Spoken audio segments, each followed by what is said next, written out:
Awesome. Okay, so I'm excited about this question because this was me. So when I cheered, when I would go into competition, I would totally like the music would start, I would go through, it was like whatever happened, and then at the end I like woke up, right? Like I would black out literally during routines, like full outs, and get to the end and I'm like, what did I just do? Right? So how do you not go into autopilot when you're going and throwing full out? So I was the same way, especially during all-star cheer. And something kind of shifted in me when I started cheering in college, actually. And we had some of our alumni would always come to practices and they talked to us about being a team, being a unit on the floor. And I was like, I don't really understand what that means until we started going full out. And my partner would like tap me in the middle of the routine and say, hey, like remember to do this. And I was like, you can talk like in the middle of the routine, like you just told me that, and we're about to, okay. And so I got more focused on kind of what they were talking about, like being a team on the mat, being a unit on the mat, and mat talk.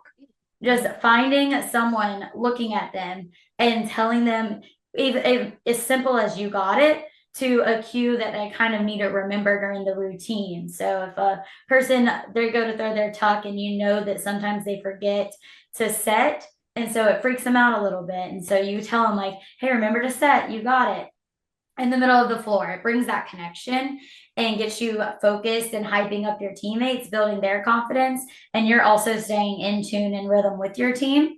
And so you know everything that's going on. You're able to be together as a unit, as a team, so that you're focused on each other, focused on your job, I guess, or what you're supposed to be doing, instead of blacking out and you're like, I don't know what's happening. And then you kind of that mind blank. And so if something falls or something were to go wrong, you just kind of don't know how to recover because you feel by yourself, you feel alone. And so, kind of talking to your teammates, making that eye contact, the high fives on the floor, knowing that you're not by yourself up there. You're with a whole team that needs your support just as much as you need them. I love that. And a lot of it goes into there's so much of this, there's a stigma, right? And it's hit zero. Ugh. But teams, they're talking about hitting zero. So athletes go into competition thinking I have to be perfect. Like there's so much pressure and fear and stress. And it's all of I have to be perfect, right? And Yep. so your anxiety level and your tension is high going into it. So your body's responding to that.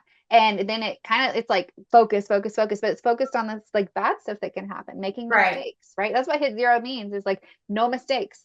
Don't make mistakes. And what you just said, like, I love that so much because it's like, have fun, engage with your teammate, ground yourself in the moment. Like, stop, don't worry about being perfect because the more you try to be perfect, the harder it's going to be, right? And the more bad things that can happen because the tension is anxiety is there. But if you're enjoying being out there and you're connecting with your team and you're grounding yourself in the moment and using cues, like you said, that can help just keep you in that present state as opposed to staying in your head and it's like robot perfect, all the Yeah. things. So So, the for full outs or competitions, that's where the work is done. You can't yeah, worry about anything that's going to happen. You just have to trust in yourself and your teammates. The more you start to worry, like you said, the more stressed out you become, and then yep, those mistakes start to happen. But if you go out there, I've warmed up, I'm ready. This is what's going to happen. What happens out there is going to happen. I'm going to focus on having fun with my teammates because this is what it's about. Not about necessarily hitting zero or winning, but performing your routine with hmm your teammates. yep, All the hard work at practice, that's done, that's over with. So just kind of focusing on being in the moment and yep. enjoying that routine because more than likely your routine is your skills. Mhm. So it's performing what you have worked on all year, what you're best at, and just putting that in some makeup and your hair done all nice in a cute uniform and making it fun. Yep, I love that. So you're allowed to have fun at competition. Is that what Oh you yeah, just said? you're supposed to have fun at competitions. I love that. Some of us forget that. Some athletes They forget that. So yeah. I love that.